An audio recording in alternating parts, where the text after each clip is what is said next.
করলে 7টা ফাউল করবো ইনশাল্লাহ। খেলতে আসেন, খেলতে তো আসেন না, মাঠে না আসলে তো খেলা হবে না। হাতি ঘোড়া গেল তল, ফখরুলরা বলে কত জল। একটা মুরগির ডিম আর একটা স্যাটেলাইট। এই শান্তির সমাবেশের বিপরীতে তারা ষড়যন্ত্রের সমাবেশ করে।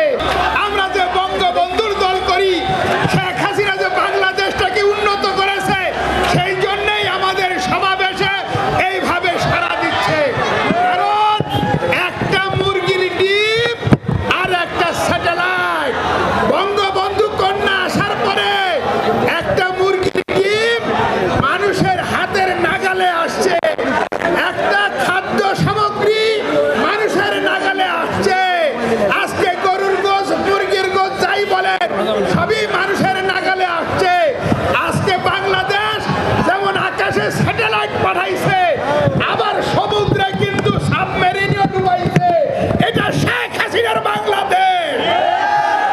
শেখ হাসিনা যেমন খাওয়াইতে পারে, তেমন বাংলাদেশে বিশ্ব দরবারে পরিচিতিও দিতে পারে। শেখ হাসিনা কলাবিহীন দূরের থেকে বাংলাদেশে মধ্যমায়ের দেশ থেকে উন্নত বাংলাদেশ করছে। আমরা সেই জন্যই ঘুরে ঘুরে এই শান্তির সমাবেশ করি, কিন্তু ওদের হিংসা লাগে। এই শান্তির সমাবেশের বিপরীতে তারা ষড়যন্ত্রের সমাবেশ করে। তারা শেখ হাসিনার উৎখাত করতে চায়, তারা বিএনপির উৎখাত করতে চায়, তারা বিএনপি আমাদেরকে আওয়ামী লীগকে উৎখাত করতে চায়।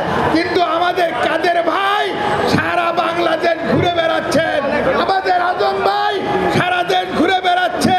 ছাত্রলীগ, যুবলীগ, মহিলা আওয়ামী লীগ, যুব মহিলা লীগ, ছাত্রলীগ সব আমাদের এখানে উপস্থিত আছেন।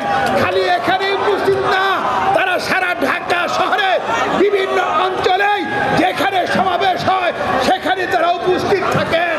আমি বিএনপি বন্ধুদেরকে একটা কথা বলি যে এক সময় স্বাধীন বাংলা যখন যুদ্ধ চলে, মুক্তিযুদ্ধ চলে, তখন স্বাধীন বাংলা বেতার কেন্দ্র থেকে একটা অনুষ্ঠান প্রচার হতো, তার নাম হইল চরমপত্র।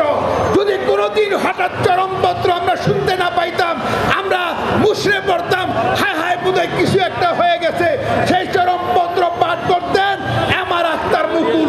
তিনি একটি কথা বলতেন যে হাতি ঘোড়া গেল তল, খান সেনারা বলে কত জল। আর আজকে আমি বলি হাতি ঘোড়া গেল তল, ফখরুলরা বলে কত জল। আসুন আমরা ঐক্যবদ্ধ থাকি, আমরা ঐক্যবদ্ধ থেকে কাজ করি। আর যদি বিএনপি খেলার জন্য আমাদের নেতা আহ্বান করেছে, খেলতে আসেন, খেলতে তো আসেন না, মাঠে না আসলে তো খেলা হবে না, বাইরের থেকে ফাউল করবেন, আর সেই ফাউল আমরা মেনে নেব। একটা ফাউল করলে 7টা ফাউল করবো ইনশাল্লাহ।